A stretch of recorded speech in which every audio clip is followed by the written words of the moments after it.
Hello and welcome to this Dot Connector video cast for subscribers to davidicke.com. Well, there's a war clearly on freedom of speech, and there's a simple reason why that is.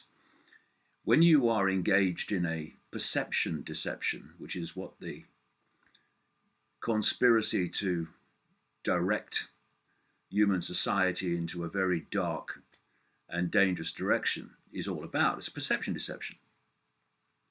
You can't control people physically in terms of 7.5 billion currently, because there's not enough of you. So what you do is you control their perceptions of reality, and thus they see the world and see themselves in the way that suits what you want to do. And to achieve that, you have to control the information they receive, because people make their perceptions from information in the form of a personal experience or the 10 o'clock news. And of course, it's the 10 o'clock news symbolically where most people get their information from which they come to their conclusions and develop their perceptions of reality and what the hell's going on. And what's happened over the last decade, 20 years, particularly the last 5, is that more and more people have looked at other ways of seeing world events. Thanks to the alternative media, the genuine alternative media, there's much of it that isn't, but the genuine alternative media. And they've begun to see that these other ways of looking at world events make far more sense than the official fairy tales and narratives. And so to deal with this, we have Google, Facebook, and endless other expressions of this suppression of the free flow of information, suppressing these other ways, these other angles in terms of explaining what is happening in the world. But I've said many times recently, for good reason, we live in a post-fact society where facts don't matter, just emotion, slogans, and everyone must say and believe what I do, otherwise you're a Nazi, or whatever other abuse I can come up with. Whether you are factually accurate is irrelevant to all that. It's a post-fact society. But those of us who are challenging official narratives, and yes, fairy tales, most of them, must do it by refusing to bow to the post-fact society and just put facts in front of people for them to reach their conclusions about whether they believe they're facts or what it all means. And there has been some encouragement this week with 2 stories. One, the 16th anniversary of 9/11, and the other, the latest developments in the investigation into the former Prime Minister of Britain, Edward Heath, who I named in a book, The Biggest Secret, in 1998 as a Satanist and child abuser. And all these years later, nearly 20 years on, there is a police investigation now, apparently concluding very soon, into the alleged child abuse activities, and I can tell you they are legion and legendary, of Edward Heath. And it just shows you that if you can keep going and keep dealing in challenging the official narratives, whatever the consequences for you, then eventually the cracks start to appear in the wall.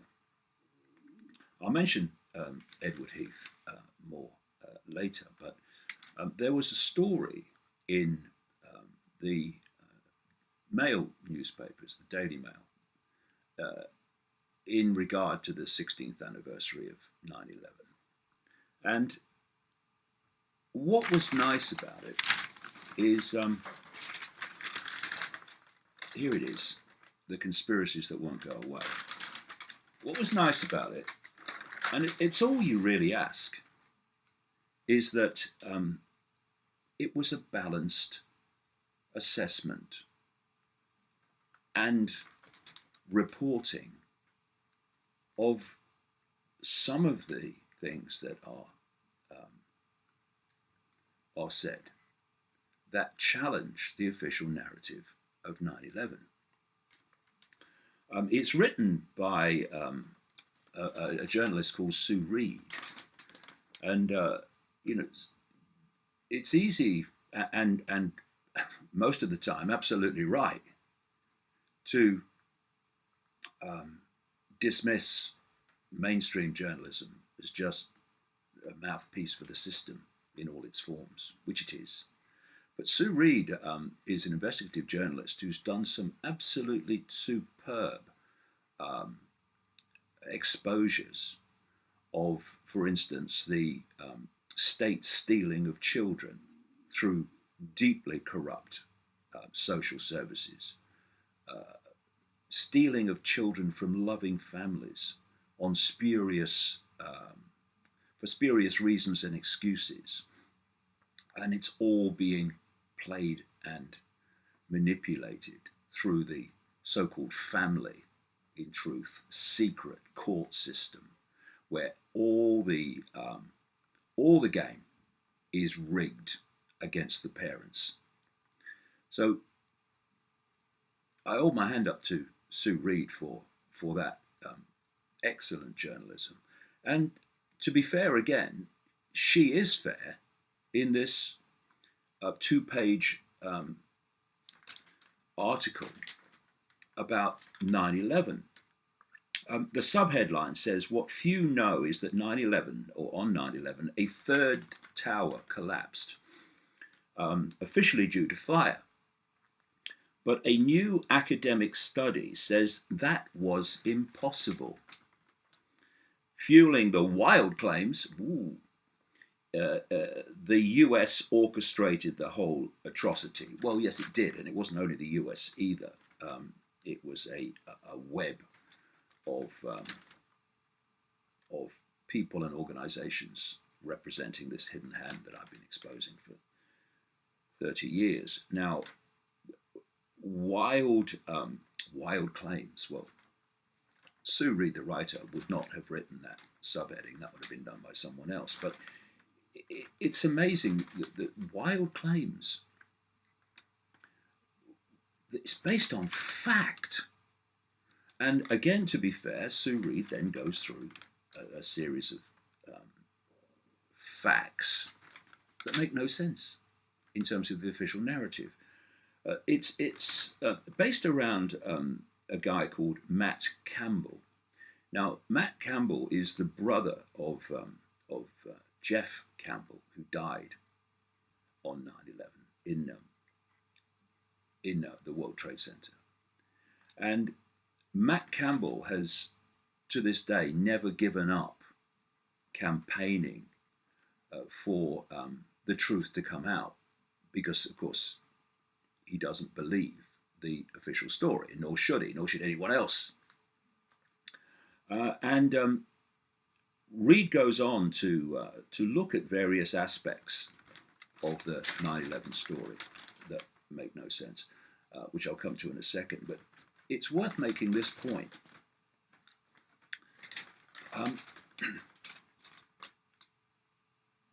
One of the biggest scandals of the whole 9/11 story is that the mainstream media has not investigated, unbiasedly investigated, or challenged the official story of 9/11 in the now 16 years since it happened. And here's a sobering thought. The same people, not agencies, not governments, same people that told us there were weapons of mass destruction in Iraq when they knew they weren't, to justify mass slaughter of the innocent and all that's followed in catastrophic consequences, all of which they knew would come. The same people that told us the lies about weapons of mass destruction in Iraq are the same people that told us the official story of 9/11. And yet, the media now accept, because they've got no choice, even though they didn't challenge it at the time, that they were lied to about weapons of mass destruction in Iraq, but for 16 years have not challenged, questioned, or unbiasedly investigated the story from the same people about 9/11. It's extraordinary. That's happened by accident. Anyway, the Surreed article goes on to point out that there are many, many questions being asked about what happened on 9/11. And she also points out that in a US magazine poll, 53% of Americans believe the US government has concealed and continues to conceal vital information about the 9/11 attacks. 53% is good. It should be 100% if anyone looks at the background to 9/11 and the tissue of absolute bloody nonsense that we're told to believe about it. Things, for instance, like Islamic terrorists, quote, who couldn't fly one-engine Cessnas at flying schools, somehow manifested, what was it, the Matrix? Was it a download? What was that? Somehow manifested the ability to fly wide-body jets in ways that a Lufthansa pilot of wide-body jets of 28 years standing told me he could never have done. A 9/11 story that includes the claim that a passport from one of the hijackers was found near the Twin Towers, a place called Vesey Street, that had somehow, paper passport, had somehow survived and floated down out of the fireball.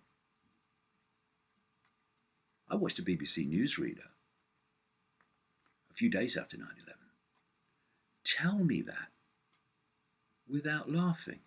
I was waiting. She's got to laugh in a minute. She never did. And when you have a media that ludicrously unquestioning, that's how these people get away with it. But another thing that this article mentions, briefly, but at least it mentions it, is something called Operation Northwoods. Now, how many people among the general public have ever heard of that? And yet it's fundamentally important to 9/11. In the 1960s, during the Kennedy assassination, apparently Kennedy put an end to it. But anyway, this is what was planned. and this is from the official record. This is not a conspiracy theory. This is from the official record. The Joint Chiefs of Staff that officially run the Pentagon put together this plan to justify an invasion of Cuba to remove Castro. And what it planned was terrorist attacks in America, which they would do, the Pentagon, and then blame them on Castro. And here's the big, and of course that's what's happening now all over in Europe and wherever, to justify outcomes and push the world in a certain direction, more and more control, more and more surveillance, and what have you, more and more police military state. But the big connection from Operation Northwoods to 9/11 was the plan to have aircraft painted in the colors, CIA Pentagon aircraft, painted in the colors of a airline that had a flight path across Cuba. They would then, and this is the wording of their documents, they would then put carefully selected passengers onto the plane of an airline, and it would take off. It would then fly over Florida, and a drone aircraft, unmanned drone aircraft of the same type, painted in the same colors, would take off from Elgin Air Force Base and would then close in on the official flight aircraft, take over its place on the radar. The plane that took off from the airport with the passengers on would then be landed at Elgin Air Force Base, and the passengers would be dispersed because they were all in on it. How long they would live after it is another thing. And the drone aircraft, now apparently the real plane, would be flown over Cuban airspace and would be destroyed by radio signal, and a bomb on the plane would blow it up. And it would be blamed on Cuba to justify an invasion to remove Castro. Now, that was in 1962. What technology do they have today? And this is why there are so many questions and so many things that don't add up in terms of the planes that took off being the planes that hit the buildings. You have a tissue, a absolute library of lies, one after the other, none of which add up. If that's true, that can't be true. If that's true, that can't be true. And 16 years later, we're still waiting for a mainstream investigation to expose those very easily exposed lies. The article also talks about the Twin Towers, how they came down, because again, the official story makes no sense. And it talks about firefighters who described how they heard explosions, bang, bang, bang, bang, bang, bang, bang, as the buildings were coming down. And the idea they came down with fire makes no sense through the laws of physics. And now we have, because this other building that is mentioned here, Building 7, was a much smaller building, but within the World Trade Center complex. And it was not hit by a plane. And it came down hours later, after the others did, in the afternoon. And it came down quite blatantly as a controlled demolition, just like the other two did. And in the version of this videocast that's on davidicke.com, I put with it a comparison of this Building 7 coming down and a controlled demolition that you see all the time when these big buildings are brought down to fall on the ground that they're standing on. And they're mirrors of each other. It's a controlled demolition. And as this story points out, we now have the Alaskan University engineers, led by a guy called Dr. Leroy Hulsey, chair of the university's Civil and Environmental Engineering Department. They've done, I think it's a 2-year study, and it's ongoing, into Building 7, and looking at the official story that fire brought it down, brackets, ludicrous.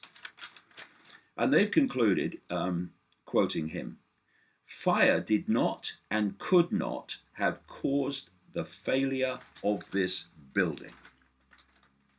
So on that basis alone, never mind all the other explosion of lies that can be easily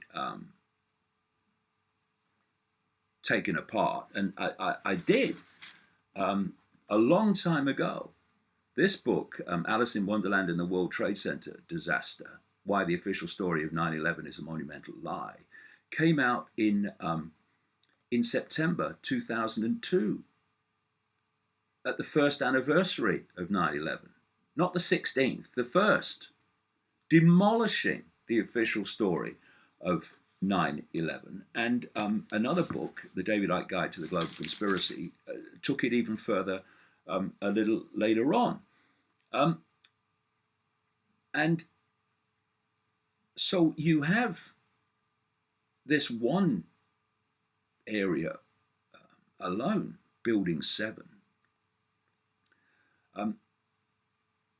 that is a blatant, provable now with this study, lie from those that told us the whole official story of 9/11. The same people that told us the idea there was weapons of mass destruction in Iraq. I mean, hello?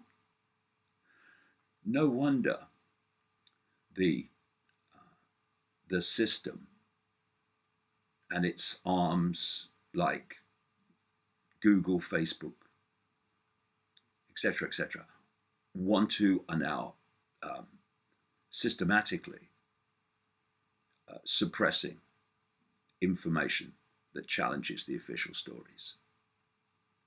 YouTube too, owned by Google, same thing.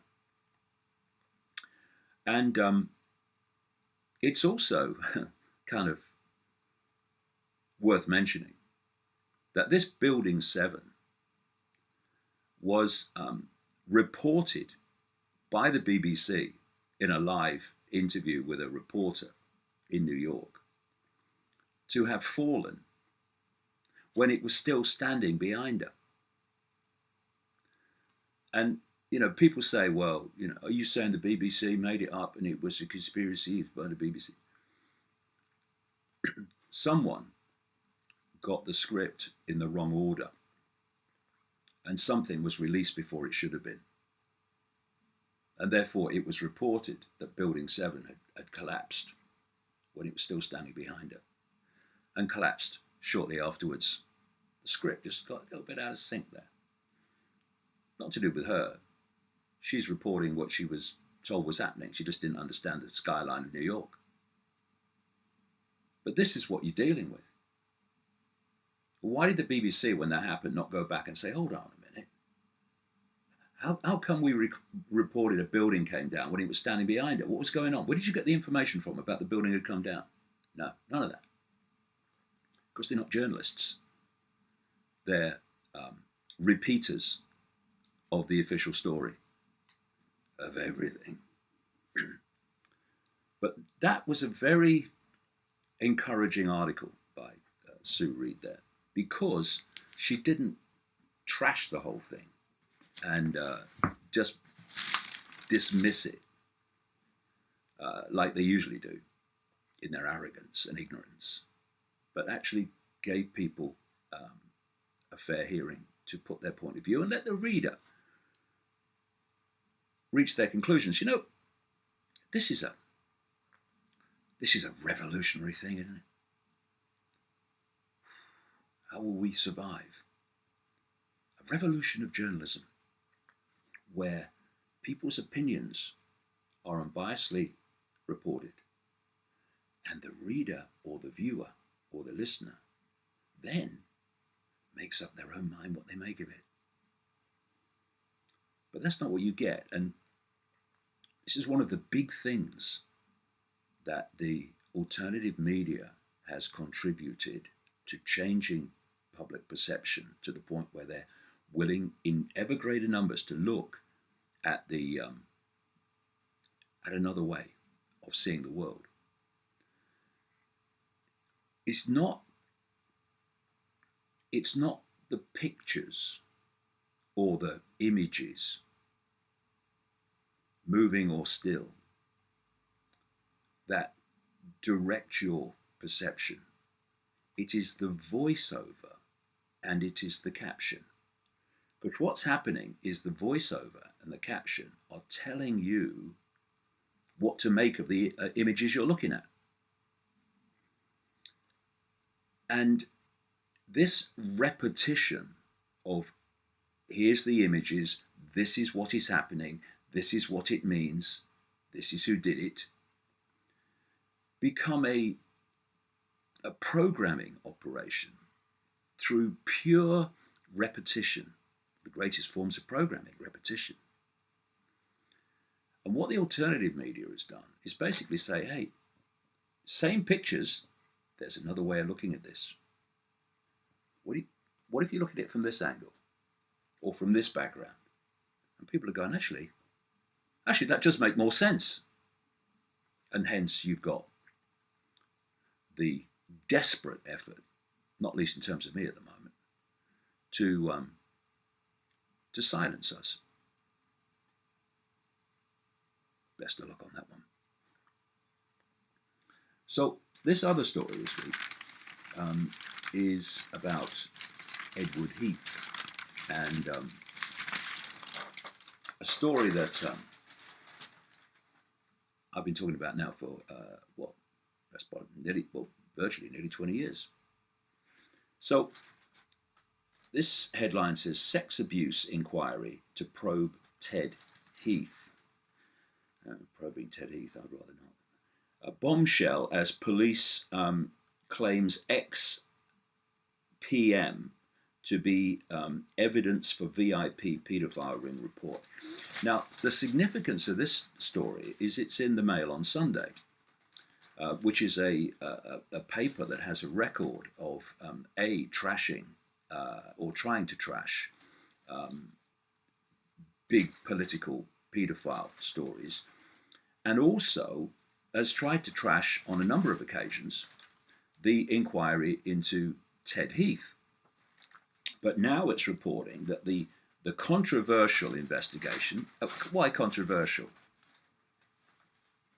If there are allegations, they need to be investigated. What's controversial about that? The controversial investigation into allegations that Sir Edward Heath was a paedophile has dramatically widened. Officials at Britain's biggest ever public inquiry confirmed that they are to study the findings of an explosive police report into claims that the former Prime Minister was a child abuser. And this story is basically that there's been an inquiry by Wiltshire Police, and the Wiltshire Police have a chief constable who I hope continues to the line like this, who seems to be a man of integrity, who's determined to get to the truth about this. A man called Mike Veal. He's had a lot of abuse from people that just don't want this story out. And the Mail on Sunday says it revealed earlier this year how Mr. Veal defied pressure, a lot of it from the Mail on Sunday, by the way, to call off his investigations because he believed some claims were 120% genuine. And a Conservative MP has actually come out and said, leave Veal alone and let him do his job, quite rightly.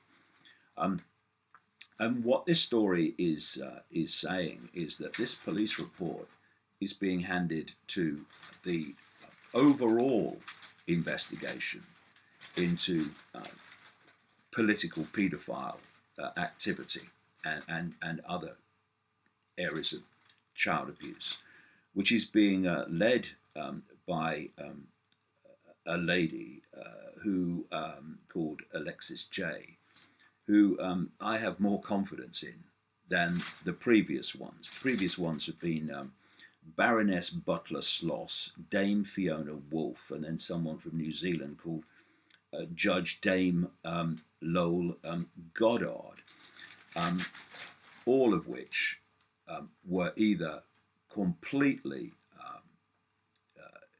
unacceptable because of their connections to people who would be involved in the inquiry, and Lowell Goddard because it seems that she was next to useless. But now we have Alexis J, and at least she's speaking my language. She's saying, look, there's a lot of people that don't want this inquiry to work and to be effective. Absolutely true. And there's been so many efforts to undermine this inquiry. But here we are again, it would seem, and there'll be many more efforts yet to put a lid on it. But it would seem that we're actually starting to get somewhere here in terms of not just Ted Heath, but the whole network that he was part of, the Westminster paedophile ring, which involved many, many politicians, and this is the point, still does, because it still exists. And the mainstream media and the mainstream establishment, brackets, same thing basically, has worked so hard to destroy the uncovering of this political paedophilia since the story started to really break, although it was in the biggest secret in 1998, all this Westminster ring. It's tried its best to destroy it coming out since the Jimmy Savile scandal, this record-breaking BBC-employed paedophile who was a close friend of the royal family and a close friend of Margaret Thatcher, the British Prime Minister, in the 1980s. So, despite all the efforts to suppress the free flow of information, challenging the system, challenging the official narratives, things are still moving and still coming out. And we need to keep going. The efforts to silence people like me are going to go on, getting more hysterical and more extreme. And we just need to laugh in the face and carry on, because there's so much to come out. And this is the time when it's going to.